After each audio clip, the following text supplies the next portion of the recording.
Datuk ni. Itulah dia penyelesaian yang kita boleh cadangkan. Ya. Itu saja penyelesaian. Jangan nak dengar cerita-cerita mengarut pemakai tak tahu hara je bangang-bangang. Itu bila Datuk sebut macam tadi, saya teringat cadangan dia untuk memulihkan ekonomi, kita kena cetak banyak duit lagi. Betul. Apalah, kita lupakan yang itu. Ya. Satu lagi isu, Datuk, yang burning isu lah, isu yang sedang membakar sekarang ni ialah Apa tu? soal tiada lagi lantikan secara tetap untuk pejabat awam. Tu. Lantikan kontrak. Saya dah baca. Ini tengah kecoh ni tu. Di benda ni di mana policy. Okey. Saya nak jelaskan. Saya nak jelaskan ni. Silakan. Pertama sekali ni, Bob. Pertama sekali tu, Seri. Kena tahu sejarah dia. Kerja kontrak ni. Sejarah kerja kontrak ni, saya nak bagi tahu saudara, sebelum saya masuk dalam Dewan, kontrak ini tak ada period, tak ada tempoh. Dia berpuluh tahun orang kerja kontrak. Saya bangkit dalam Dewan. Kakitan kerajaan lah ni. Ya, kan kerajaan, pejabat awam. Okey. Jadi saya kata, tak adil bagi mereka kerana akhirnya mereka akan dapat faedah-faedah yang ada dalam pejabat awam, perkhidmatan awam. Jadi saya cadangkan, masa itu Azalina jadi menteri.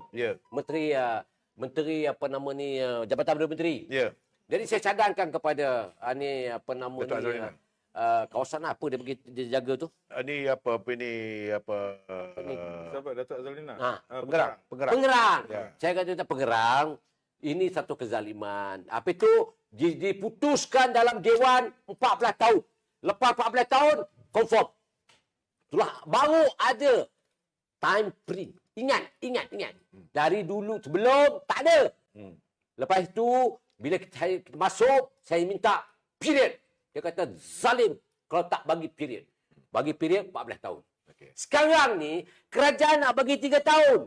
Dalam apa nama ni nak reschedule balik semua ni ataupun nak timbang balas balik ni, dia bagi 3 tahun. Daripada tak ada tempoh pergi 14 tahun, pergi 3 tahun. Zalim ke tu? Zalim ke? Saya jujurnya saya kata, inilah yang terbaik yang tak boleh kita izinkan bekerja kontrak berterusan hingga menderitai mereka. Datuk, yang sedang dibuat ni adakah dia bersifat kekal ataupun sementara? Sementara dia kata untuk buat study jangka panjang, jangka pendek. Jadi ada satu langkah yang proaktif, yang berani, yang akan melibatkan keuangan negara. Dan keberanian inilah Datuk Seri. Saya cakap terang, kerja perpaduan ni saya tengok comel sungguhlah. Bila orang nampak benda tu dah jadi satu critical period. Dia kata okey, sekarang kita tangan zalim pada pejabat awam. Kita sayang pejabat awam. Pejabat awam pun tak sokong-sokong juga. Ini masalah dia. Jadi Tapi Datuk, kalau pencen tak ada kalau kontrak tak ada pencen, betul ke? Dia macam ni. Kalau dia kontrak, potong EPF. Okey. Bob, masa saya ahli parlimen dulu, dah ada cadangan itu dibawa untuk mereka ini dipotong untuk masukkan daripada EPF. Sebab EPF adalah langkah yang boleh menjamin untuk mereka dalam usia tua itu dapat duit selungguk dan boleh beli plan anything. Dia boleh beli rumah, dia boleh berniaga ke apa ke serba macam. Dan duit itu sebenarnya dia kena faham. Bila masuk EPF saja, kalau dia punya percentage itu, 11% dia potong daripada kita. 12% daripada majikan. Itu swasta. Kalau kerajaan, dia naikkan percentage 13%, kau tahu berapa dia akan berhenti bila dia umur 60 tahun? Juta, Bob. Juta dah tu. Saya begini sebenarnya kadang-kadang, saya pelik lah bagaimana mereka meniupkan seolah-olah tak ada pencen lagi. Tak betul tu sebenarnya tu. Ya, betul. Dia ada option. Masa zaman Titi Wangsa tu, dia dah masuk ke dalam Dewan. Option dia bukan force because pencen dalam perlembagaan. Dia kena bawa dalam Dewan. Whether you accept masa sign section 10 tu atau kerja 1955 atau dalam kerjaan awal dia panggil general order tu, dia sign aja tu dia kata setuju yang mana. Saya setuju EPF.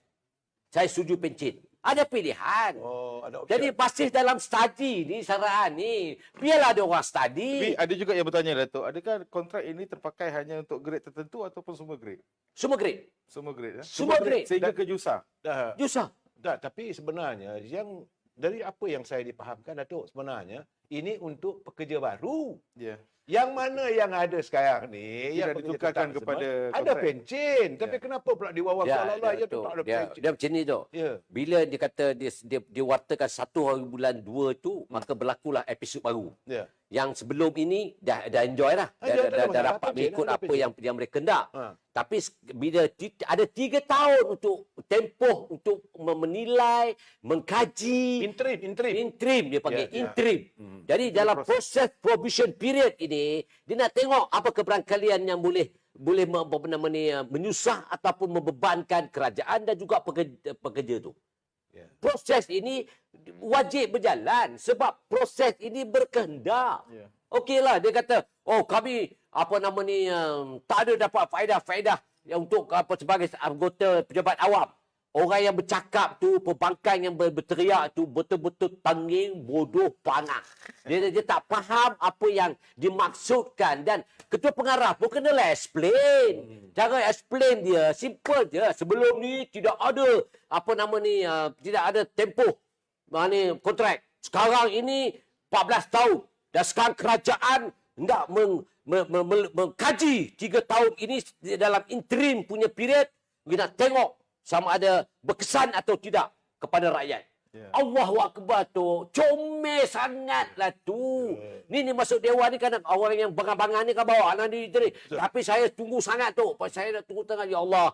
Kalau dia buka keluar tu betul-betul kamu ni tenging lah. Tak ngerti langsung tentang apa yang sejarah berlaku. Maknanya Datuk, kerajaan hari ini sedang memikirkan yang terbaik untuk pejabat awam. Ya, Bob. Bukan saja pejabat awam, Bob. Semua rakyat 33 juta ni. Ya. Tapi khususnya kelompok pejabat awam. Ini rider. Ya, Ini swasta. Sebab kita tengok sekarang ni saya tak faham kenapa orang duk buta tuli sangat duduk pakai tak tahu lah. Dah pakai jabatan dah pakai dah tak nampak juga lagi.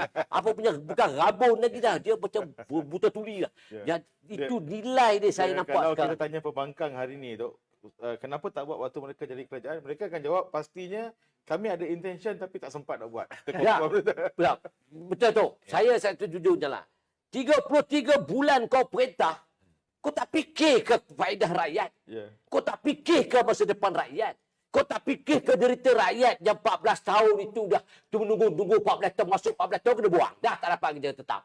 Tak fikir ke cara itu? Kenapa sekarang ini kerajaan perpaduan fikir? Sebab dia punya integriti dia, Bob. Integriti dia tu tinggi. Saya nampak kerajaan ni cukup saya dia kata apa penjilat dah punya kepala otak dia penjilat. Saya nak beritahu yang dekat parlimen kata penjilat dah apa. Penjilat ni bukan penjilat macam kau ni follow like buffalo.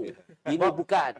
Apa yang kita buat ini kita tengok yang terbaik. Kau tak baik, saya pertahan. Saya akan lawan. Ya, ya. Bob. Kalau baik saya pertahankan. Baik, Baik, Datuk. Bob. Dia kalau dah keluar perkataan tu maksudnya kita dah hujung, dah penghujung Tak, saya rajaan. sebenarnya kita tak ada masa lagi dah. Betul. Nampak kan Datuk 2 minggu lagi Ya. lah Datuk kita mengulas tu. Minta maaf lah Datuk. Betul. Tak, sebelum tu saya nak nampak sikit ni. Lagi sila Sikit Datuk. lagi ni. Saya tak ada Dia kalau tak lepas tu, dia macam saya komen sikit ni. Daib dia nudir ni. Dia nudir ni. okey, silakan. Dia nudir ni kata dia baca tu sakit hati saya nak bawa orang tak boleh. Dia nak pergi tidur malam ni. Dia kata saya sanggup didakwa dalam hospital. Apa punya tenging lah kau ni Tun. Mana ada orang tahu kalau dalam hospital. Pergi mahkamah lah. Jadi apa yang kau cakap ni, kau nak mengelak apa sebenarnya? Janganlah cakap berbelit-belit lah. Orang punya meluat dah tengok kau punya perangai tu. Dah lah kamu tu. Mak tahu nak cakap lah. Dan sekarang ni dah jadi macam seolah-olah macam negara kita ni berlakukan huru-hara. Saya sanggup duduk didakwa di hospital. Bob. Datuk Seri, mana pernah orang yang codik dah jahanam pun tak cakap macam tu. Maksudnya tahap pemikiran tu dah jatuh sampai level budak sekolah tadika. Sebenarnya Mursi dia je lah. sampai Dulu cuma yang berlaku di Arab, Mursi. Tapi Ya, dia sakit Mursi. diusung. Waktu dia sakit dia ke mahkamah. Tak buat di hospital. Tapi Dia sanggup. dia sanggup. dia sudah meraih simpati. Datuk, Ya, ya. sebenarnya. Bagaimanapun saudara, masa memanglah tak cukup. Bila saya bersama dengan Datuk Daulah Sani ni, saya akan berusaha lah cakap dengan admin kalau boleh bincanglah dengan penyelia data kita ni, penyelia channel kita ni, kalau bagi panjang lah sikit. Saya banyak benda Datuk ya. Tapi bagaimanapun kita Tak akan lepas lagi tu. Tunggu 2 minggu lagi. 2 minggu lagi Datuk. Sabarlah Datuk. Ya. Bagaimanapun saya ingin Itu mengucapkan tak cakap pasal Mayadin lagi. Belum, Oh, belum. terbendung di tepi itu tangga. cepat. Belum lagi. Oh, Hamzah dia berkira rambut banyak mana betam nak keluar lagi ni. Belum lagi. Jadi saudara, kita tunggulah 2 minggu lagi ada isu-isu yang agak panas Kerana malam besok pun panas juga. Ya. Malam besok dengan Zamir Ibrahimnya, dengan saudara Mahfuz Omar. Ya. Oh, lagi panas juga lagi. Ya, sebagaimana saya katakan, AHF sentiasa menyediakan, menghidangkan bicara yang sangat-sangat panas. Saya ucapkan terima kasih kepada Dok Dolah kerana sudah Sama-sama, hadir. Tok. 2 minggu lagi kita jumpa, Dok, ya. InsyaAllah, Kita Tok. juga Bob. Baik, Dok. Saya ucapkan terima kasih dan kita jumpa malam besok bersama dengan saudara Mahfuz Omar membicarakan tentang bagaimana mereka menjaja Melayu tu hanya untuk tujuan politik. Akhirnya seolah mereka nak menjual nama-nama Melayu. Malam besok kita berbicara bersama Ketua Parlimen Perang daripada Kedah, saudara Zamir Ibrahim. Allahu Kita Akbar. jumpa lagi. Saya ucapkan terima kasih. Wabillahi taufiq wal hidayah. Assalamualaikum Assalamualaikum warahmatullahi warahmatullahi wabarakatuh. wabarakatuh. Selamat malam. Terima kasih. Waalaikumsalam warahmatullahi